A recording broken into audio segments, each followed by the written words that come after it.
اس کے بعد اللہ تعالیٰ نے آدم علیہ السلام اور حوا علیہ السلام کو کیا کہا؟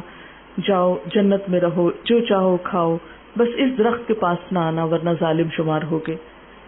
شیطان کو بھلا یہ کہاں اچھا لگے کہ وہ انسان جس کی وجہ سے اس کو اتنی بڑی مشکل کا سامنا کرنا پڑا، اب اس کو ایک سٹیپ اوپر بڑھا کے جنت میں بھیج دیا جائے۔ وہ تو ان کے پیچھے پہنچ گیا کیونکہ اس نے پہلے ہی آزادی مانگ لی تھی نا، کیونکہ بعض لوگ کہتے ہیں اچھا شیطان کیسے جنت میں چلا گیا، اس پہ تو جنت حرام ہو گئی ہے۔ وہ تو ہے فیصلے کے دن حرام ہوگی، لیکن ابھی تو وقتی طور پر حضرت آدم کا ایک ٹیسٹ تھا، وہاں ان کو بھیجا گیا، اور چونکہ اس نے پہلے ہی کہا تھا کہ مجھے اجازت دی جائے، مہلت دی جائے، تو اسی وجہ سے پھر اس کو وہاں جانے کی اجازت مل گئی، جنت میں بھی پیچھے۔ اب وہاں جا کر اس نے کیا کام شروع کیا؟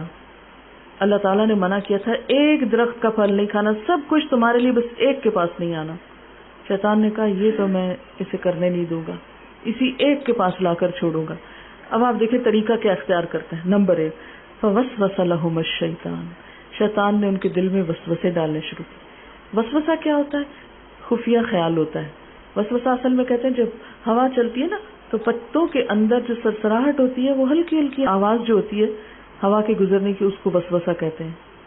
اچھا اس سے ہم عام طور پہ کس طرح ایکسپلین کرتے ہیں؟ پتوں میں ہوا نے گدگدی کی، تو وسوسہ ایک گدگدی والا خیال ہوتا ہے۔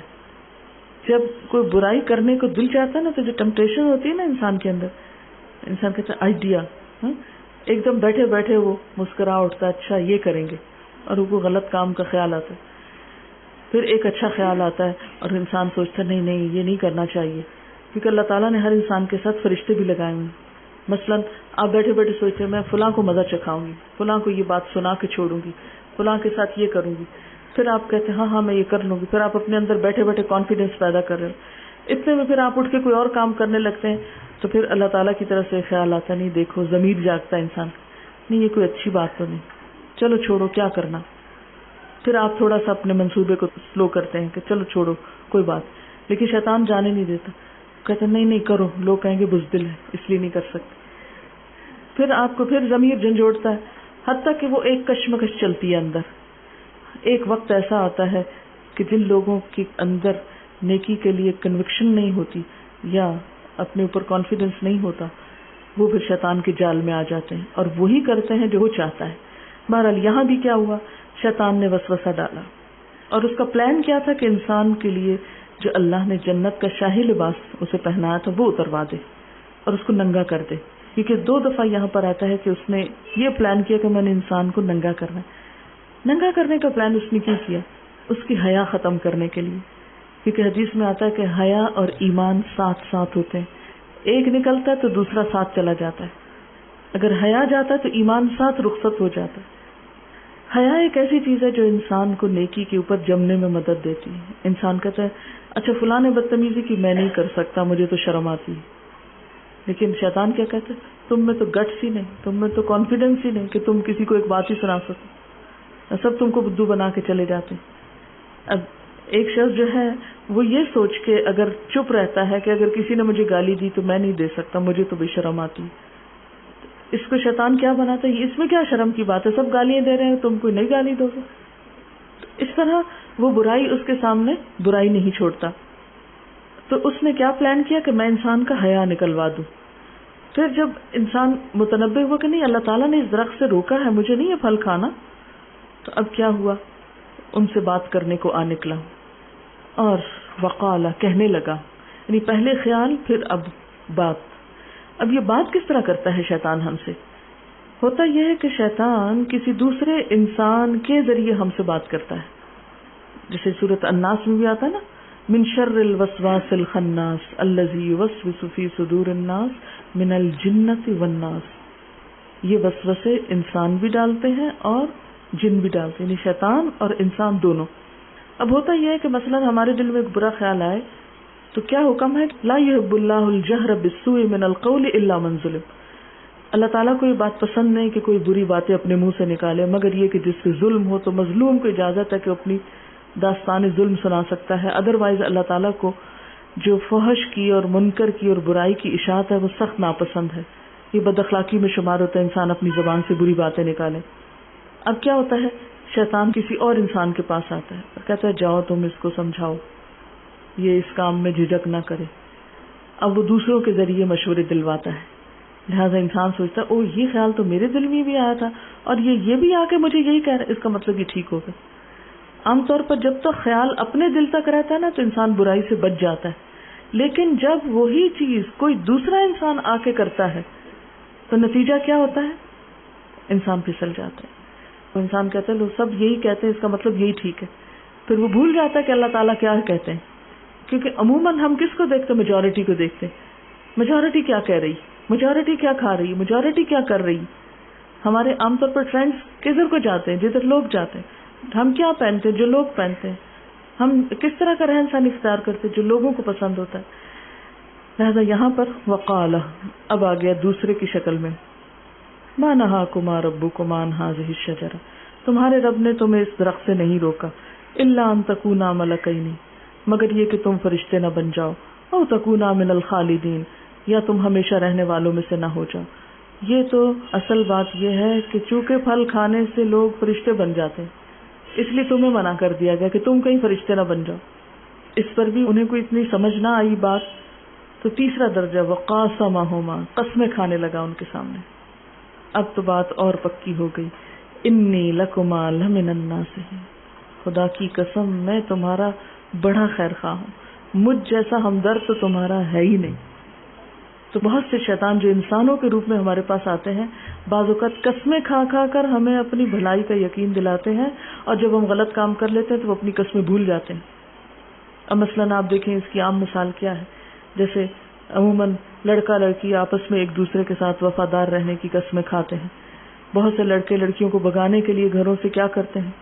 قسمیں کھا کھلا کے ان کو تیار کرتے ہیں، اور پھر جب بھگا کے لے جاتے ہیں تو اس کے بعد ان کا حال کیا کرتے ہیں. بہت کچھ قصے آپ نے بھی معاشرے میں پڑھے ہوں گے، باقاعدہ اس پر سرویز ہوئے ہیں، اتنی رپورٹس آئیں، اخباروں میں چھپے ہیں بہت سے واقعات. 90% ایسی لڑکیاں جو گھروں سے بھاگی، ان کا انجام جو ہے وہ بہت ہی ہیبت ناک ہوا.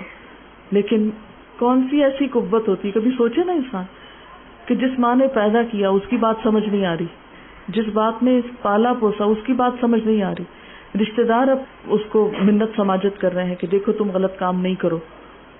لیکن جب شیطان سوار ہوتا ہے سر پر تو پھر انسان سب کچھ بھول جاتا ہے، اور اس طرح وہ قسمیں کھا کر انسان کو کہتا ہے میں تمہارا خیر خواہ ہوں. اسی طرح آدم علیہ السلام اور حوا علیہ السلام کے ساتھ بھی اس نے یہی کیا. فدلاہما بغرور، تو آہستہ آہستہ دھوکے کے ساتھ ان کو پھسلا لیا. فلما ذاق الشجرہ، وہ درخت جو انہوں نے ہوش و حواس میں کہا تھا کہ اس کو نہیں کھانا، اللہ تعالیٰ نے حکم دیا تھا اور ان کو پتا تھا، ان کو علم بھی تھا، علم کے باوجود وہ اس کا پھل کھا بیٹھے. ایسے ٹریپ میں آئے. یہ شیطان جو ہے اس کی چالیں بہت خطرناک ہوتی، وہ ایسے طریقوں سے آتا ہے کہ انسان کو احساس بھی نہیں ہونے دیتا کہ تم برائی کر رہے. اب کیا ہوا؟ پھر جب دونوں نے درخت کا پھل چکھا تو ان کے سطر ایک دوسرے کے سامنے کھلنے لگے. وَطَفِقَا يَخْصِفَانِ عَلَيْهِمَا مِنْ وَرَقِ الْجَنَّةِ، وہ اپنے اوپر جنت کے پتے چپکانے لگے، کیونکہ اب وہ ان کا اصل لباس جو تھا، شاہی لباس جنت کا، وہ کھینچ لیا گیا تھا، واپس لے لیا گیا تھا، کیونکہ اللہ کی نافرمانی جو کی انہوں نے. اور ان کو آواز دی ان کے رب نے، الم انہکما عن تلکما الشجرہ، کیا میں نے تم کو اس درخت سے روکا نہ تھا؟ واقل لکما، میں نے تم سے کہا نہ تھا؟ ان الشیطان لکما عدو مبین، کہ شیطان تم دونوں کا کھلا دشمن ہے. قالا ربنا ظلمنا انفسنا، یہ انسان تھے نا، فوراً غلطی کا اعتراف کر لیا کہ اے ہمارے رب، ہم نے اپنی جان پہ ظلم کر لیا. اب کوئی دلیل تعویل نہیں. شیطان نے جب سجدے سے انکار کیا تھا تو بہت سے بہانے کیے، انسان نے فوراً پہلے درجے پہ کہا اللہ تعالیٰ مجھ سے غلطی ہوئی، اب میں تیری بخشش چاہتا ہوں. ان لم تغفر لنا وترحمنا، اگر تو نے بخشا نہیں، تو نے رحم نہیں کیا، لنکونن من الخاسرین، تو ہمارا تو پھر کچھ بھی نہیں بچے گا. اگر تو ناراض ہو گیا پھر تو سر چھپانے کی کوئی جگہ ہی نہیں. لیکن آج دیکھیں ہم میں سے کتنے انسان ہیں جو یہ سوچتے ہوں کہ اگر اللہ تعالیٰ ہم سے ناراض ہوا تو پھر ہمارے لیے کوئی امن کی جگہ نہیں. بہت کم ہم کو خیال آتا ہے.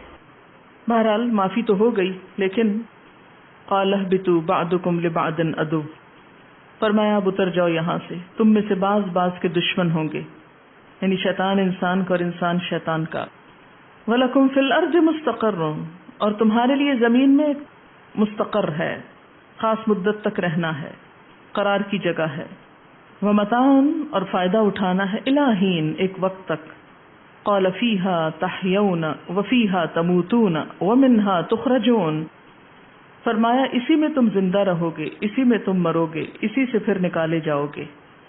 اس قصے میں ہم سب کے لیے بہت کچھ سیکھنے کو ہے، کیونکہ اس کا موضوع ہی انسان ہے، اور انسان کا سب سے بڑا دشمن شیطان، اس کے ساتھ انسان کو جو جہاد کرنا ہے اور جس طرح اس کے شر سے بچنا ہے، اس کے لیے بہت سی رہنمائی موجود ہے۔ اللہ تعالیٰ نے انسان کو بنایا اور اس کو جو کچھ عطا کیا، اس سب کا تقاضا یہ تھا کہ انسان شکر گزار ہو، لیکن انسان شکر ادا نہیں کرتا۔ اس کے راستے میں کیا رکاوٹ ہے، کیا چیز اس کو ناشکرا بناتی ہے؟ شیطان کے وسوسے، بدگمانیاں، اس کے ڈالے ہوئے برے خیالات کہ دیکھو اللہ تعالیٰ نے تمہیں کیا دیا، تمہارے لیے کیا کیا، جو دیا اس کی طرف نظر نہیں جانے دیتا اور محرومیوں کو بڑا بنا کے دکھاتا ہے۔ اس سارے واقعے میں جو چیز بہت اہم نظر آتی ہے وہ یہ کہ انسان کا اصل امتحان اس کے اپنے اندر ہے۔ خود کو چاہنا، خود پرستی، نفس پرستی، انا پرستی، یہ انسان کے لیے سب سے بڑی آزمائش۔ انسان بہت کچھ قربان کر لیتا ہے، لیکن جب اپنی ذات پہ زد پڑنے لگتی ہے، اپنی بات آتی ہے، تو پھر ہر پیمانہ بھول جاتا ہے۔ عموماً ہم خود غلطی کرتے ہیں تو کیا کہتے ہیں، ہماری قسمت میں لکھی ہوئی تھی۔ جب کوئی ہمارے ساتھ زیادتی کرتا ہے تو پھر ہم نہیں مانتے کہ قسمت میں لکھی ہوئی تھی، پھر ہم کہتے نہیں اس کا بدلہ ہونا چاہیے، یہ سب تعویلیں بھول جاتے ہیں۔ تو ساری خرابیوں کی جڑ، جیسے کہ حدیث پاک میں آتا ہے کہ سب سے بدترین معبود جس کی پوجا کی جاتی ہے وہ خود انسان کا اپنا نفس ہے۔ ہم اس قدر دل کے غلام ہیں، اتنے دل کے بندے ہیں کہ صرف وہ کام کرنا چاہتے ہیں جو دل مانتا ہے، ہر وقت دل کی بات۔ یہ کھانے کو دل چاہ رہا ہے، یہ پہننے کو دل چاہ رہا ہے، پہننے سے پہلے کیا دیکھتے، کیا پہننے کو دل چاہ رہا ہے وہ پہنتے ہیں، کھانے سے پہلے کیا کھانے کو دل چاہ رہا ہے، یہ نہیں دیکھتے غذائیت کس میں ہے، کیا کھانا چاہیے، نیوٹریشن کس میں زیادہ ہے، فائدہ مند کیا چیز ہے، صحت کے لیے کیا اچھی، نہیں، دل کیا چاہتا ہے، کہاں جائیں دل کیا کہتا ہے، کام کریں کہ نہ کریں دل کیا کہتا ہے، ہر چیز دل سے پوچھ کے کرتے ہیں، اور جس چیز میں دل لگ جائے اس میں چاہے کتنی بھی بربادی ہو کر کے چھوڑیں گے۔ تو یہ جو دل کی پوجا ہے، نفس کی پرستش اور اپنی ذات کا گرویدہ ہونا، یہ انسان کو کہیں کا نہیں چھوڑتا۔ شیطان کی سب سے بڑی خرابی یہی تھی کہ اس نے کہا تھا انا خیر منہ، میں اس سے بہتر ہوں، میں انسان سے زیادہ اچھا ہوں۔ جب تک انسان کے اندر یہ احساس رہے کہ میں دوسرے سے اچھا ہوں، کبھی اچھا نہیں ہو سکتا۔ جتنی بھی خرابیاں، جتنے بھی فساد، لڑائی جھگڑے ہوتے ہیں، وہ اسی وجہ سے ہوتے ہیں کہ انسان خود کو اچھا سمجھتا ہے اور دوسرے کو حقیر، اور بسا اوقات دوسرے کو گرانا چاہتا ہے۔ بدگمانی، غیبت، بہتان، تجسس، ظلم، چوری، جتنی خرابیوں کے نام لیں، ان کے پیچھے کیا ہے دراصل؟ خود پسندی، مفاد پرستی، اپنی ذات۔ دوسرے بھی اس وقت تک اچھے جب تک ہماری ذات محفوظ ہے، اگر ہم کو کوئی نقصان پہنچا تو کوئی بھی اچھا نہیں۔ اور ان سب چیزوں کا مجموعہ دراصل کیا ہے؟ تکبر۔ شیطان کی اصل خرابی کیا تھی؟ اس نے تکبر کیا تھا، اور تکبر کا اظہار کیسے ہوتا ہے؟ انا خیر منہ۔ یہ ایک شیطانی رویہ ہے، انسانی نہیں، شیطانی رویہ۔ انا خیر منہ، میں اس سے زیادہ اچھا ہوں۔ اسی وجہ سے انسان دوسرے کی فضیلت نہیں مانتا، کسی کی تعریف نہیں پسند کرتا۔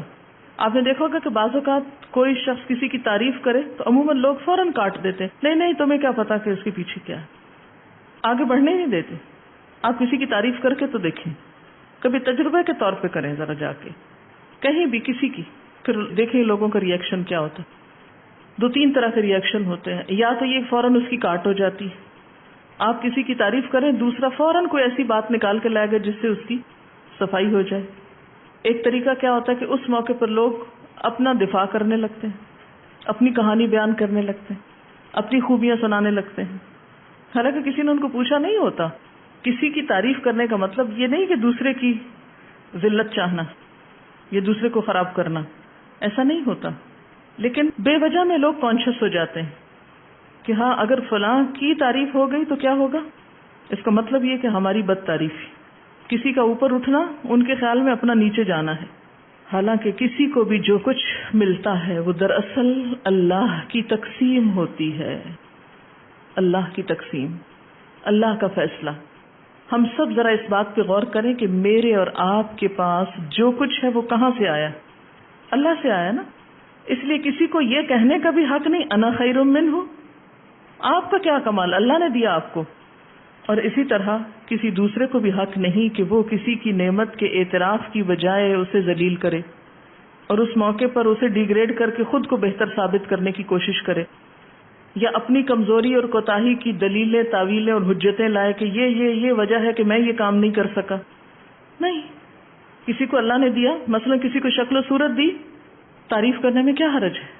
کوئی حرج نہیں، اللہ کی بنائی ہوئی چیز اللہ نے دی، اللہ کی نعمت ہے، الحمدللہ۔ سب تعریف تو اللہ کے لیے ہے۔ دراصل کسی ایک خوبصورت پھول کی تعریف کرنے کا یہ مطلب نہیں کہ سب باقیوں کی بد تعریفی ہو رہی نہیں، لیکن لوگ عموماً یہی سمجھتے ہیں کہ اگر ایک انسان کی تعریف ہو رہی تو اس کا مطلب ہے سب کو کنڈم کیا جا رہا ہے، اور یہ ایک شیطانی خیال ہوتا ہے۔ کسی کے پاس مال زیادہ ہے، کسی کے پاس علم زیادہ ہے یا ہنر زیادہ ہے یا کوئی اور ذہانت ہے، قابلیت ہے، کوئی بھی چیز ہے، وہ اس کا اپنا کمال نہیں ہے، اللہ نے اس کو دی ہے۔ ہمیں تسلیم کر لینا چاہیے کہ اللہ نے اس کو مجھ سے زیادہ دی، اس سے کوئی فرق نہیں پڑے گا۔ اور آپ یقین کیجئے کہ جب آپ یہ مان جائیں گے نا دوسرے کی خوبی کو، آپ کا دل سکون میں آ جائے گا۔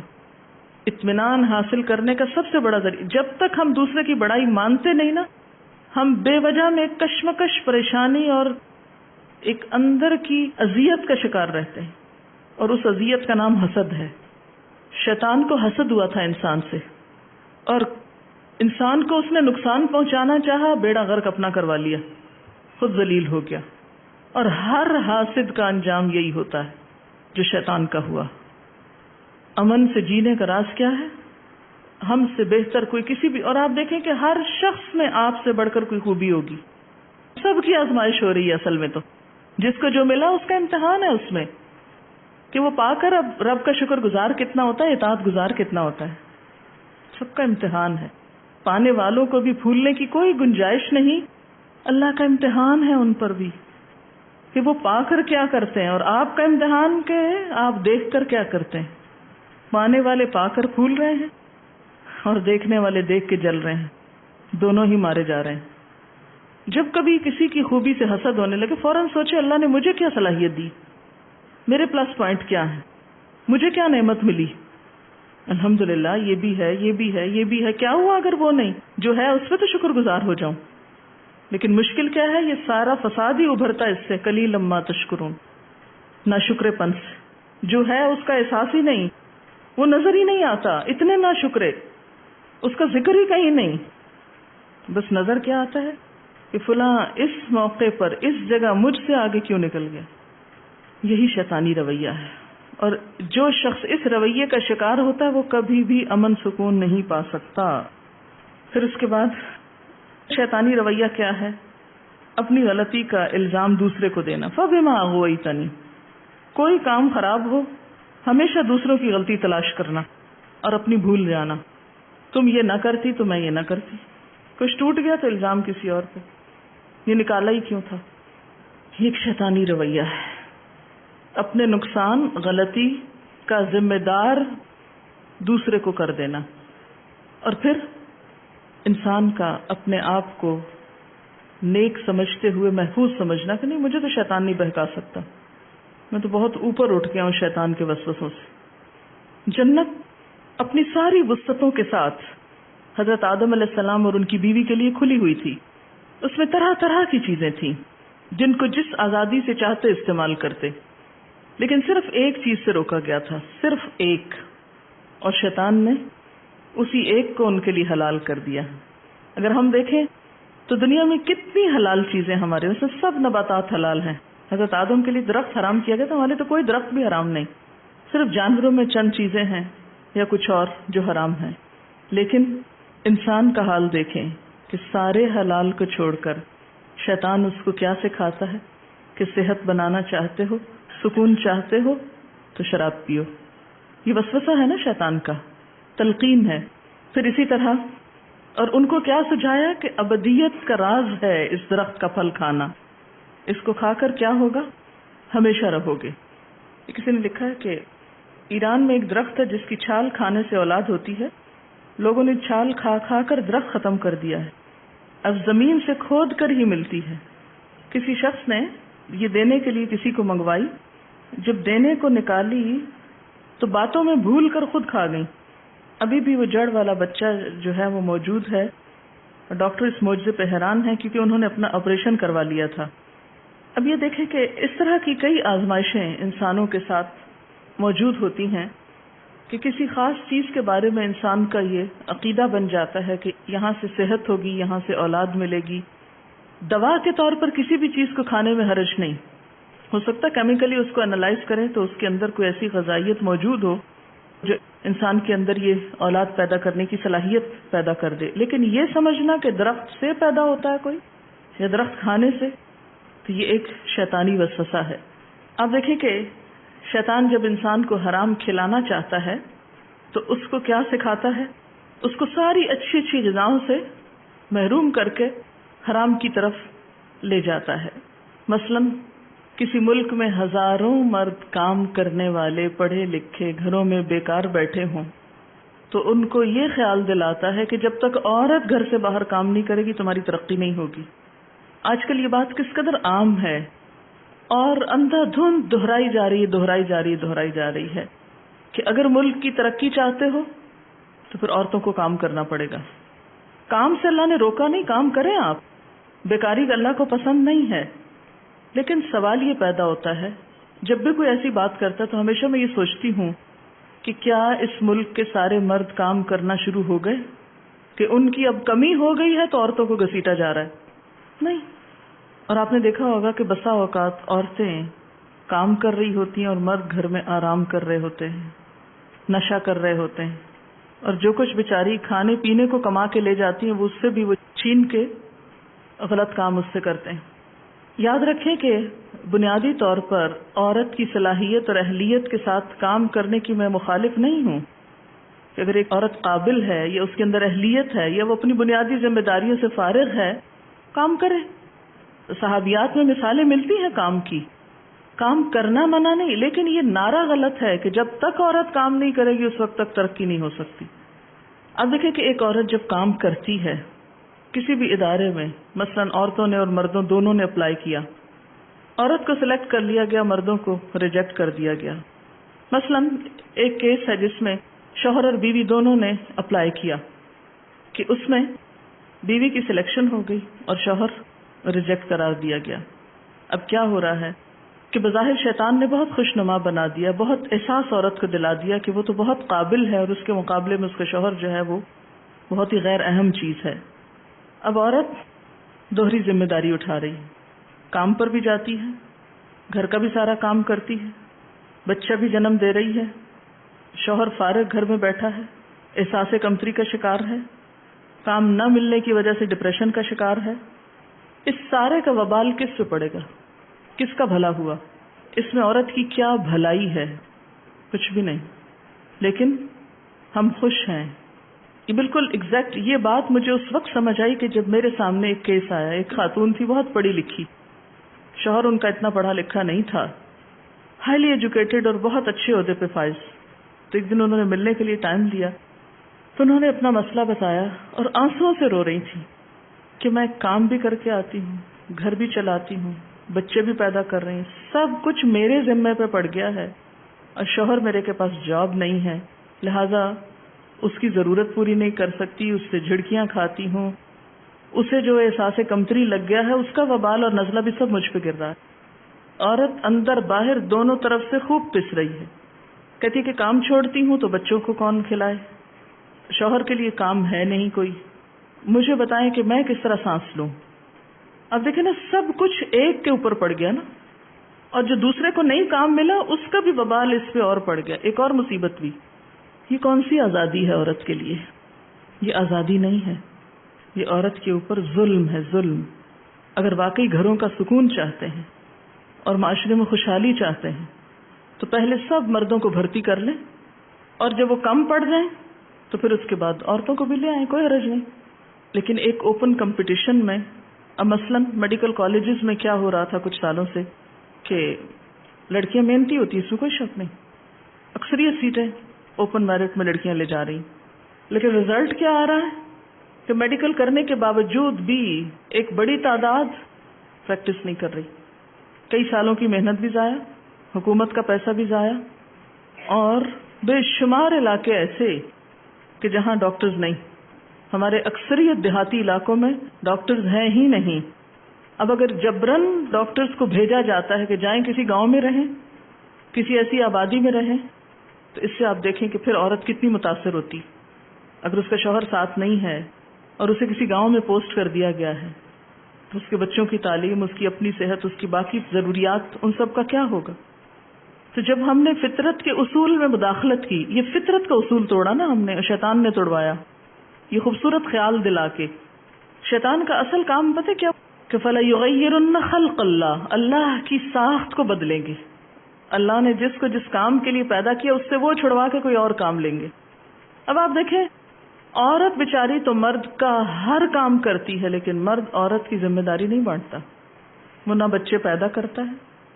عورت اگر پیدا کر کے اس کے حوالے بھی کرے تو وہ ان کو دو لگا کے پٹھا کے پھینکتا ہے کہ روتے ہیں، میں ان کو سنبھال نہیں سکتا، میں ان کی بیبی سٹنگ نہیں کر سکتا۔ اس کے اندر حوصلہ ہی نہیں، وہ اس لیے بنا ہی نہیں کہ وہ روتے بچے کو چپ کرا سکے، یہ ماں ہی کا کام ہے اور ماں غائب ہے۔ تو یہ کیا ہوا؟ سارے کا سارا فطرت کو بدل دیا گیا، اس کو مسخ کر دیا گیا۔ یہ ایک شیطانی ترغیب تھی، مگر ہم میں سے اکثریت اس کو ماننے کو بھی تیار نہیں ہوگی، نہ مانے۔ اچھا، شیطان کا طریقہ کار دلہما بغرور، دھوکے سے پھسلانا، آہستہ آہستہ ایک چیز کی طرف لانا، غیر محسوس طریقے سے موڑ دینا، اور مسلسل کوشش کے ساتھ۔ یہاں میں اب چند باتیں یہ کروں گی کہ فدلہما بغرور کس طرح ہوا، بہکایا کس طرح شیطان نے۔ یہ جو میں آپ کو ایکسٹریکٹ پڑھ کے سنانے والی ہوں، یہ میرا اپنا نہیں ہے، یہ ابن القیم نے ایک کتاب لکھی ہے تلبیس ابلیس۔ تلبیس ابلیس یعنی ابلیس کس طرح تلبیس کرتا ہے۔ تلبیس کا کیا مطلب ہوتا ہے؟ شبہ میں ڈالتا ہے، وسوسے کیسے ڈالتا ہے، غلط کام کیسے کراتا ہے۔ اس کے سٹیپس انہوں نے بیان کیے اور بڑے ہی زبردست ہیں۔ ہر سٹیپ کے ساتھ ہم ذرا اپنے آپ کو جج کریں۔ یہ کتاب اردو میں بھی ترجمہ ہو چکا ہے، اگر کوئی پڑھنا چاہے تو بہت زبردست کتاب ہے۔ اس کا خلاصہ ہے ایک باب کا، ابلیس کس طرح انسان کو وسوسہ دیتا ہے، کس طرح اس کو پھسلاتا ہے، کس طرح دھوکے کے ساتھ اپنے ڈھب پہ لے جاتا ہے۔ سب سے پہلی کوشش اس کی یہ ہوتی ہے کہ انسان شرک یا کفر میں مبتلا ہو جائے، کیونکہ یہ اس کے لیے سب سے آسان راستہ ہے۔ اگر انسان اس میں مبتلا ہو گیا تو کیا ہوگا؟ انسان کے ہر نیک عمل خود بخود ضائع ہوتا چلا جائے گا۔ پھر اس کو فکر نہیں ہوتی کہ اب انسان نیکی کر رہا ہے یا بدی کر رہا ہے، بس شرک کر لیا اور اس سے بے فکر ہو گیا، کیونکہ شرک کے ساتھ لئن اشرکت لیحبطن عملک۔ اور آپ دیکھیں گے کہ دنیا میں اکثریت کا دین شرک ہی رہا ہے۔ دنیا کے کسی میوزیم میں چلے جائیں، مشرق میں یا مغرب میں، کہیں چلے جائیں، آثار قدیمہ کی کھدائی کے دوران سب سے زیادہ نکلنے والی چیزیں کیا ہوتی ہیں؟ بت پرستی سب سے عام مذہب رہا ہے، شرک میں مبتلا کرنا۔ اگر اس میں وہ ناکام ہو جائے تو دوسرا ہتھ کنڈا بدعت میں مبتلا کرنا، دوسرا ہتھ کنڈا بدعت میں ڈالنا۔ بدعت دین کی بنیاد ہلا کے رکھ دیتی۔ بدعت کی سب سے بڑی خرابی یہ ہے کہ انسان اس کو نیکی سمجھ کے کرتا ہے۔ کیا ہوتی ہے بدعت؟ دین میں نئی بات ایجاد کرنا، نئی ایڈیشن۔ جو کام اللہ اور اس کے رسول صلی اللہ علیہ وسلم نے نہ بتائے ہیں نہ فرمائے ہیں، ان کو خود سے شروع کر بیٹھنا۔ اور بدعت کے بارے میں آپ صلی اللہ علیہ وسلم نے کیا فرمایا؟ کل بدعت دلالہ، ہر بدعت گمراہی ہے، خواہ وہ بظاہر کتنی خوبصورت کیوں نہ، وہ کل دلالت فی النار، ہر گمراہی آگ میں۔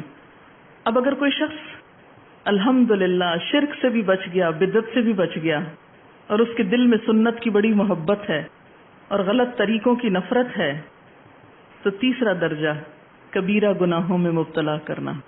ابلیس انسان کو کبیرہ گناہوں میں پڑوانے کا بہت خواہش مند ہوتا ہے، خاص طور پر ایسے انسان کو جس کی لوگ پیروی کرتے ہوں۔ سمجھ میں آئی یہ بات آپ کو؟ کس کو بڑے بڑے گناہوں میں مبتلا کرتا ہے؟ جس کی اور لوگ پیروی کر رہے ہوں اور لوگ بھی اس کی بات مانتے ہوں۔ ابلیس کو اس سے بہت خواہش ہوتی ہے تاکہ لوگ اس شخص سے متنفر ہوں جو شرک اور بدعت سے بچ جاتا ہے، اسے بڑا گناہ میں ڈالتا ہے تاکہ لوگ اس سے بدظن ہو جائیں اور اس کے گناہوں اور نافرمانیوں کو لوگوں میں عام کریں۔ ہاں فلاں جو بڑا درس دیتا ہے تمہیں پتہ وہ ایسے اور ایسے جھوٹ بولتا ہے، وہ تو غیبت بھی کرتا ہے، وہ تو یہ بھی کرتا ہے، وہ تو وہ بھی کرتا ہے، لیکن حقیقت میں وہ ابلیس کے معاون ہوتے ہیں اور انہیں اس چیز کا احساس بھی نہیں ہوتا، جو اس طرح کی قابل نفرت باتوں کو مومنوں کے درمیان پھیلاتے ہیں۔ ان کے لیے دنیا اور آخرت کا عذاب ہے، خاص طور پر ایسی برائیوں کی تشہیر جس کے پیچھے مقصد خیرخواہی کے جذبے کی بجائے ابلیس کی معاونت ہو۔ یہ سب کچھ کرنے کا مقصد لوگوں کو اس عالم سے متنفر کرنا اور اس سے مستفید نہ ہونے دینا ہے تاکہ کوئی اس سے فائدہ نہ اٹھائے۔ اگر اس درجے پر ابلیس کسی بندے کو پھانسنے میں ناکام ہو جاتا ہے تو وہ چوتھے درجے یا صغیرہ گناہوں میں پڑوانے کی کوشش کرتا ہے۔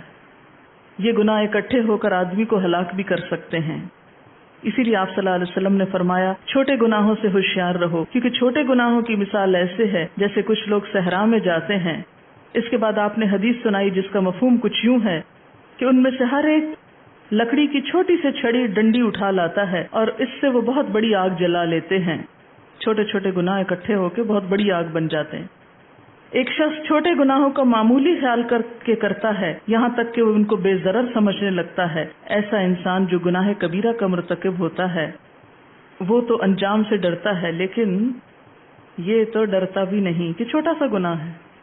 بڑا گناہ ہو جائے نا تو انسان کو ندامت بھی بڑی ہوتی ہے، لیکن چھوٹے چھوٹے گناہوں پہ انسان دلیر ہو جاتا ہے۔ کیا ہوا؟ تھوڑی سی تو لیٹ ہوئی نماز، کیا ہوا جو آنکھ نہیں کھلی، کیا ہوا جو یہ باقی سب بھی تو یہ کرتے ہیں، اگر میں نے کر لیا تو کیا ہوا؟ چھوٹے چھوٹے گناہوں میں مبتلا کر دینا تاکہ وہ اکٹھے ہو کر اس کو لے ڈوبے۔ اگر بندہ اپنے آپ کو اس جال میں پھنسنے سے بچا لیتا ہے تو شیطان اس کے ساتھ اگلے درجے کی طرف پیش قدمی کرتا ہے۔ 5ویں درجے میں وہ ایسی چیزوں میں مصروف کرواتا ہے جو مباح ہیں، جن کے کرنے کا کوئی فائدہ ہے نہ نقصان۔ اس طرح بے فائدہ کاموں میں پڑھ کر اچھے کاموں کے لیے وقت ہی نہیں بچتا۔ کتنی زبردست بات ہے یہ۔ پہلے درجے پہ شرک میں ڈالتا ہے، اس سے بچ نکلا۔ دوسرے میں بدعت، اس سے بھی بچ نکلا۔ تیسرے میں کبیرہ گناہ، اس سے بھی بچ نکلا۔ چوتھے میں صغیرہ گناہ، اس سے بھی بچ نکلا۔ اب کیا؟ ایسے کام کرواؤ جو جائز میں آتے ہیں، مباح میں، لیکن ان کا ثواب کوئی نہیں خاص، کوئی بہت مفید کام نہیں، اس میں اتنا مصروف کرتا ہے کہ پھر فائدہ مند کاموں کے لیے وقت ہی نہیں بچتا۔ یعنی انسان اپنے لمحات کی قیمت ہی نہیں جانتا، پھر کم اجر والے کاموں میں مصروف کرتا ہے، یعنی بڑے اجر کے کاموں کو چھڑا کے کم اجر کے کاموں میں ڈال دیتا ہے کہ کچھ تو ٹانگ کھینچو کہ آگے زیادہ نہ جا سکے۔ یہاں تک کہ شیطان انسان کو 70 اچھے کاموں کی دعوت دیتا ہے تاکہ اسے ایک برائی میں داخل کر سکے یا ایسا کام کرا دے جس سے 70 نیکیاں ضائع ہو جائیں۔ اگر ان کاموں کی کسی دن بیٹھ کے خود لسٹ بنا لیں، آپ کو پتہ چلے گا آپ کتنے غیر ضروری کام کر رہے تھے۔ کبھی ہماری ایک مووی بنا کے ایکشن ریپلے کر کے دکھائی جائے تو ہم خود شرمندہ ہو جائیں کہ یہ کر رہے تھے ہم۔ کبھی کبھی سوچا کریں کہ آخرت میں اس گھنٹے کو جب دکھایا جائے گا تو کیسے دیکھوں گی؟ اس وقت انسان سے کاش ایک لمحہ مل جائے کہ توبہ کر لوں۔ آج گھنٹے ہیں توبہ کرنے کے لیے، لیکن احساس ہی نہیں۔ لہٰذا اپنے آپ کے لیے مفید کام تلاش کر کے رکھا کریں، ٹارگٹ پہ رکھا کریں، یہ کرنا، یہ کر کے چھوڑنا ہے، یہ کرنا ہے، یہ کرنا ہے، باندھے رکھیں۔ جب تک ہم اپنے آپ کو باندھیں گے نہیں نا، کام نہیں کر سکتے۔ پھر کیا کرتا ہے وہ کہ بعض اوقات انسان کو جب دیکھتا نا بڑا ڈٹرمنڈ ہے، نیکیاں کرتا ہے، کہتا کرتے جاؤ کرتے جاؤ، 70 کر لیتا نا، ایک ایسا کام کرا تھا سب ضائع کر دو۔ ایک دفعہ دعویٰ کرو واہ میں نے یہ کیا وہ کیا وہ کیا وہ، سب ضائع۔ ریاکاریاں کروا کے، دکھاوے کر کے، بڑی بڑی بڑکیں مار کے انسان سب کیا دھرا ضائع کر کے بیٹھ جاتا۔ لکھتے ہیں کہ اس چیز کو اللہ کی طرف سے ملنے والے نور کے بغیر نہیں جانا جا سکتا۔ یعنی شیطان کے جو ہتھ کنڈے، وہ وسوسے ہیں نا، وہ گزرتی ہوا کہاں سے پتہ چلتی؟ سرسراہٹ سے۔ ایسا نور جو وہ اپنے بندے کے دل میں ڈالتا ہے۔